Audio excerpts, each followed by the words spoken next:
sou Andréia Lisle Gonçalves, professora do Departamento de História da Universidade Federal de Ouro Preto, e eu vou falar um pouco sobre as pesquisas que eu venho desenvolvendo nos últimos anos. Elas tiveram início em 2010,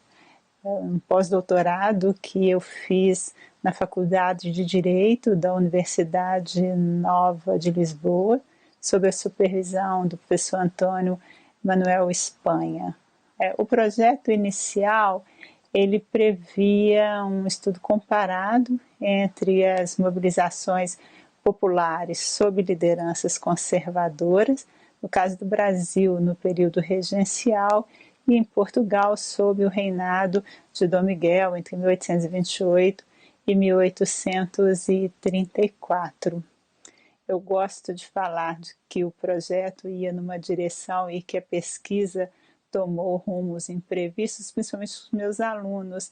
porque se tem a impressão de que a pesquisa vai sendo realizada conforme os planos que a gente traçou e, na verdade, ela vai tomando direcionamentos que a gente não estava imaginando que ela tomasse.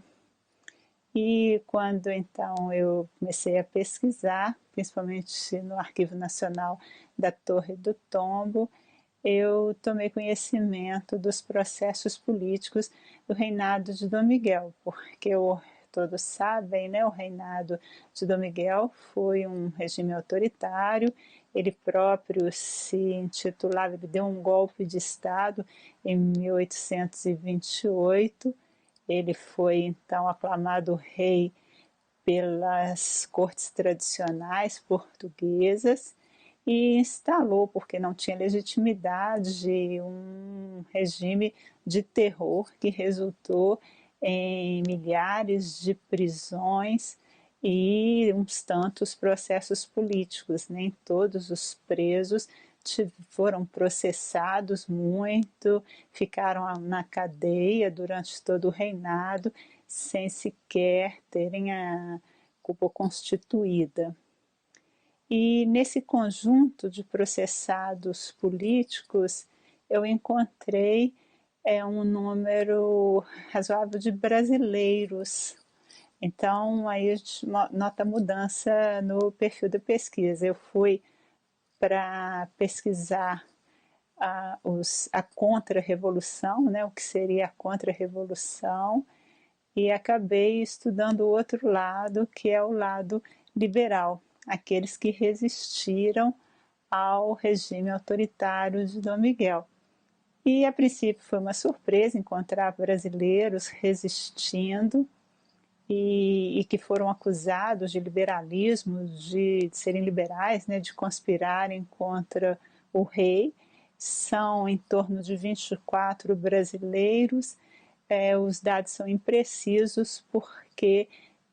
pelo catálogo é impossível a gente saber a origem de todos os implicados. O fato que eu passei então a reconstruir a trajetória desses processados políticos que vieram de diferentes províncias do Brasil, do Pará, de Pernambuco, de Minas Gerais, do Rio de Janeiro,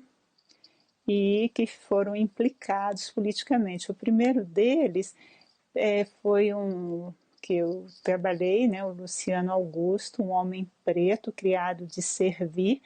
que veio do Maranhão e que foi preso, processado sob acusação de ser opositor, de ser acérrimo liberal e de se opor, então, tramar contra o Dom Miguel.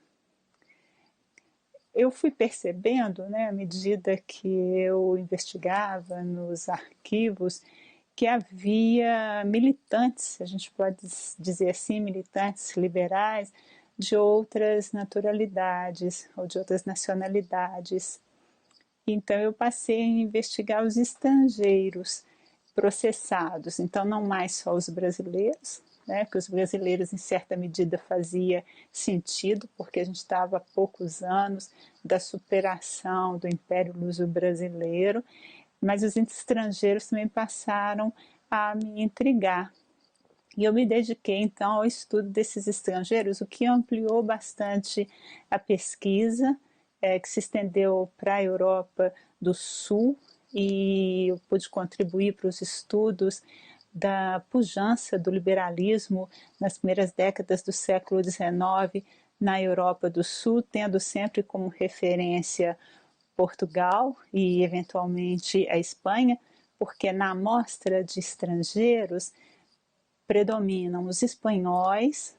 e em seguida os galegos, mas há também ingleses, há pessoas referidas como italianas, né, no momento em que a gente nem tem ainda essa formação de um Estado nacional, há hamburgueses, né, não há alemães.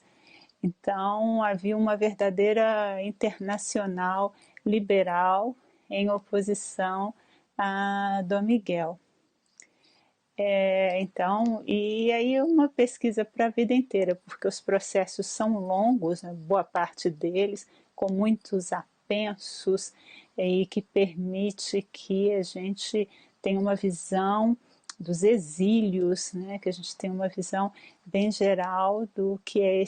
o que são essas décadas iniciais aí, épocas da restauração, pós-revoluções liberais, inclusive no caso de Portugal, esse ano nós temos os 200 anos da Revolução do Porto, e a gente pode ver como foi a ação da Contra-Revolução. Atualmente, eu ampliei ainda mais as fontes, né, o leque de fontes das minhas pesquisas, porque eu incluí uma parcela considerável dos portugueses, porque a princípio eu ficava em dúvida, eu não vim para fazer história sobre Portugal propriamente, não que eu não quisesse, mas não era nem o caso por causa da minha docência, das pesquisas que eu tinha feito até então. Mas aí eu pude perceber que muitos dos processados portugueses o eram pelo apoio imputado ou real, né, ao Dom Pedro I, ao imperador do Brasil, antes mesmo da abdicação. Então, essa adesão e principalmente, né, entre 1824, desculpa, entre 1826 e 1828, a Constituição que vigora em Portugal é a Constituição brasileira adaptada ao reino. Então, esses vínculos, né, a existência de portugueses que têm vínculos, às vezes mais efetivos, em razão da migração, do exílio, até com parentes que fogem das perseguições do regime miguelista, esse fato me permite ampliar as minhas fontes e fazer com que eu inclua essa parcela de portugueses. E então essa acho que é uma pesquisa promissora, né, que se desdobrou a partir de um projeto que se iniciou em 2010. Eu já tenho vários orientandos que trabalham com esse tema, e eu fico muito feliz das pesquisas estarem acontecendo.